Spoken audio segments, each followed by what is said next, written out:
Hi అండి. అందరికీ good morning. ఇవాళ మార్నింగ్ టిఫిన్‌లోకైతే మష్రూమ్ కర్రీ అయితే ప్రిపేర్ చేస్తున్నామండి దోసలోకి. నేను ఈవినింగే అడిగారనమాట మా పిల్లలు, డ్యాడీ మార్నింగ్ దోసలోకైతే మష్రూమ్స్ కావాలనేసి. ఇంక మార్నింగ్ ఎళ్లి మా వారైతే తీసుకొచ్చారండి. ఇంక దోసలోకి కర్రీ ప్రిపేర్ చేసి ఆఫ్టర్‌నూన్ లంచ్‌లోకి మష్రూమ్ బిర్యానీ చేసుకుందామనేసి 2 ప్యాకెట్స్ అయితే తీసుకొచ్చారనమాట. ఒక బౌల్‌లోకైతే వేసేసుకొని వాటర్ పోసేసుకొని 10 మినిట్స్ పాటు పక్కన పెట్టేసుకుంటే ఈ డస్ట్ అంతా వచ్చేస్తుందండి. మనం క్లీన్ చేసుకోవడానికి ఈజీ అయిపోతుందనమాట. చూసారు కదా, వాటర్ పోసి పక్కన పెట్టేసేసుకుంటే ఈజీగా డస్ట్ అంతా వాటర్లోకి దిగిపోతుందండి. ఈలోపు 3 పెద్ద సైజు ఆనియన్స్, ఒక 5 టమాటాలు, 5, 6 పచ్చిమిర్చిని, కొత్తిమీర మొత్తం అంతా తరిగేసి ఈ విధంగా పక్కన పెట్టేసేసుకుందామండి. ఈలోపు మష్రూమ్స్ని కూడా క్లీన్ చేసేసుకొని ఈ విధంగా ముక్కల కింద కట్ చేసేసుకొని ఒక ప్లేట్లోకి అయితే పెట్టేసేసుకుందాము. చూసారు కదా, నీట్గా క్లీన్ అయిపోయాయి అనమాట. ఈజీ అవుతుందండి క్లీన్ చేసుకోవడం కూడా. ఒక 10 మినిట్స్ పాటు నానబెట్టేసేసుకుంటే ఇవంతా వేస్టేజ్ అండి, బాగాలేవన్నమాట, పాడైపోయాయి. ఇవంతా పడేసేసుకోవడమే ఇంకా. ఇప్పుడు డీప్ ఫ్రై కోసం అయితే కడాయి పెట్టేసుకొని ఆయిల్ అయితే పోసేసుకుందామండి. మష్రూమ్స్ని అయితే డీప్ ఫ్రై చేసుకోవాలన్నమాట. కర్రీకి కానివ్వండి, బిర్యానీకి డీప్ ఫ్రై చేసుకుంటే బాగుంటుంది. ఈ విధంగా రెండింటికి ఒకటే ప్రాసెస్ అండి. చూసారు కదా, ఈ విధంగా అయితే డీప్ ఫ్రై అయితే చేసుకున్నాము. మా పిల్లలకి చాలా ఇష్టం అండి అసలు. దోసలోకి, చపాతీ, రోటీలోకి, రైస్లోకి దేంట్లోకైనా బాగుంటుంది. మా పిల్లలు అడిగి మరీ చేయించుకుంటారనమాట వాళ్ళ డాడీ చేత. వాళ్ళ మెస్లో అయితే తరచూ చేస్తుంటారంటండి. అందుకోసం మా వారైతే వాళ్ళ మాస్టర్ చేసేటప్పుడు చూశారనమాట. అందుకు అప్పుడప్పుడు ఇంట్లో అయితే చేస్తుంటారు.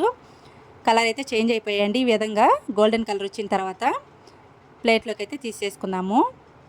ఇప్పుడు అదే కడాయిలో ఎక్స్ట్రా ఆయిల్ని ఒక బౌల్లోకి తీసేసుకొని ఒక 2 స్పూన్లంత ఆయిల్ ఉంచేసుకొని కట్ చేసుకున్న ఉల్లిపాయ ముక్కలు, పచ్చిమిర్చి ముక్కలు అయితే వేసేసుకొని 50% కుక్ చేసుకుంటే సరిపోతుందండి. ఫ్రై చేసుకుంటే మనము ఇదంతా పేస్ట్ పట్టేసుకోవాలన్నమాట. అందుకోసము ఒక 50% ఫ్రై అయిపోతే సరిపోతుంది.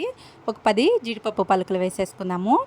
జీడిపప్పు పలుకులు కూడా వేసేసుకొని మొత్తం అంతా ఒకసారి మిక్స్ చేసుకున్న తర్వాత ఇప్పుడు కట్ చేసుకున్న టమాటా ముక్కలు కూడా వేసేసుకుందాము. టమాటా ముక్కలు కూడా వేసేసుకొని ఇప్పుడు మొత్తంగా ఒకసారిగా మిక్స్ చేసేసుకుందామండి. మిక్స్ చేసుకొని ఒక రెమ్మ చింతపండు వేసుకుందాము. రెమ్మంతా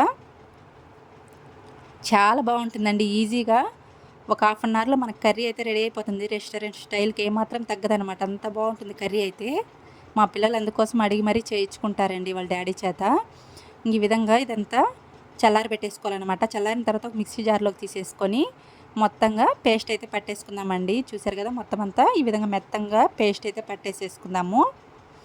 ఇప్పుడు అదే కడాయిలో ఒక స్పూన్ వరకు ఆయిల్ పట్టుతుందండి. ఆయిల్ అయితే ఎక్కువ పట్టదనమాట. ఇప్పుడు డీప్ ఫ్రై చేసుకున్నాం కాబట్టి ఇంకా అదంతా పేస్ట్ పట్టేసాం కాబట్టి ఆయిల్ అయితే ఎక్కువ పట్టదు. ఒక స్పూన్ అంత ఆయిల్ వేసేసుకొని జీలకర్ర, ఆవాలు వేసేసుకుందాము. ఒక పక్క దోస కూడా పోసేస్తున్నాను అండి. ఒక రెమ్మ కరివేపాకు వేసుకొని పట్టేసుకున్న పేస్ట్ అంతా వేసేసుకుందాము. వాటర్ అయితే ఎక్కువ పట్టవన్నమాట. మిక్సీ జార్ కడిగేసిన ఆ వాటర్ పోసుకుంటే సరిపోతుందండి. పేస్ట్ అయితే కొంచెం పక్కకు తీసి పెట్టామన్నమాట. బిర్యానీలోకి తగినంత సాల్ట్ వేసేసుకొని డీప్ ఫ్రై చేసుకున్న మష్రూమ్స్ కూడా వేసేసుకొని మొత్తం అంతా మిక్స్ చేసేసుకొని కొంచెం కొత్తిమీర కూడా యాడ్ చేసుకుందామండి. కొత్తిమీర యాడ్ చేసుకొని ఒక స్పూన్ అంతా ధనియా పౌడర్ యాడ్ చేసేసుకొని మొత్తం అంతా మిక్స్ చేసేసుకుందాము.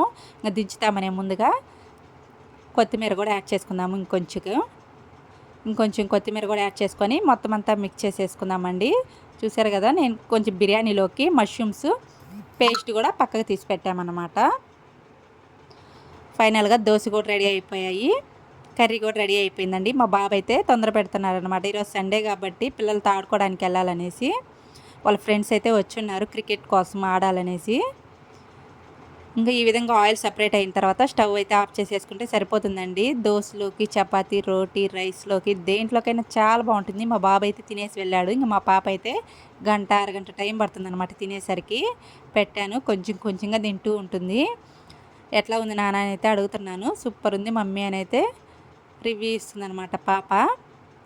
ఇంకా తింటూ ఉంటుంది, 10, 11 దాకా తింటూ ఉంటుంది అనమాట ప్లేట్ దగ్గర కూర్చొని. ఇంకా బిర్యానీ కోసం అయితే ప్రాసెస్ అయితే స్టార్ట్ చేస్తున్నామండి. ఈ విధంగా బాస్మతి రైస్ని నీట్గా వాష్ చేసేసుకొని వాటర్ అయితే పోసి పక్కన పెట్టేసాను అనమాట. పాత్ర పెట్టేసేసుకొని 3 స్పూన్ల వరకు ఆయిల్ వేసేసామండి. ఆయిల్ వేసేసి 2 పెద్ద సైజు ఆనియన్స్ని ఈ విధంగా పొడవుగా కట్ చేసి వేసేసుకున్నాము. ఆనియన్స్ కలర్ చేంజ్ అవుతున్నప్పుడు హోల్ బిర్యానీ దినుసులు అయితే వేసేసుకుందాము. హోల్ బిర్యానీ దినుసులు అండి. ఇప్పుడు మొత్తంగా కలర్ అయితే బ్రౌన్ కలర్ వచ్చేంత వరకు ఫ్రై చేసేసుకుందామండి. పూర్తిగా కలర్ చేంజ్ అవ్వాలన్నమాట. కలర్ అయితే చేంజ్ అయిపోయాయి. ఇప్పుడు కొత్తిమీర తరుగు యాడ్ చేసుకుందాము. కొత్తిమీర తరుగు వేసుకున్న తర్వాత 2 స్పూన్ల వరకు అల్లం వెల్లుల్లి పేస్ట్ వేసేసుకొని మొత్తం అంతా మిక్స్ చేసేసుకుందాము. మొత్తం అంతా మిక్స్ చేసుకున్న తర్వాత డీప్ ఫ్రై చేసి పెట్టుకున్నాం కదండి మష్రూమ్స్ కూడా యాడ్ చేసేసుకొని మళ్ళీ అంతా ఒకసారిగా కలిపేసేసుకుందాము. పేస్ట్ తీసి పెట్టుకున్నాం కదా ఇందాక, టమాటా, ఉల్లిపాయలు, పచ్చిమిర్చి వేసిన పేస్టు, ఆ పేస్ట్ అండి. ఆ పేస్ట్ వేసి మొత్తం అంతా మిక్స్ చేసిన తర్వాత 2 గ్లాసులు బాస్మతి రైస్కి 3 గ్లాసులు వాటర్ పోసామన్నమాట. గ్లాస్కి గ్లాసున్నరండి. నార్మల్ రైస్ అయితే 2 గ్లాసులు పోసుకోవచ్చు. ఇప్పుడు తగినంత సాల్ట్ వేసేసుకొని ఎసరైతే వచ్చేసాయండి.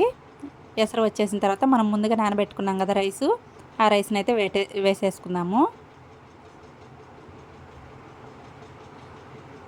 రైస్ని వేసేసుకొని ఇప్పుడు మొత్తం అంతా ఒకసారిగా మిక్స్ చేసేసుకుందామండి.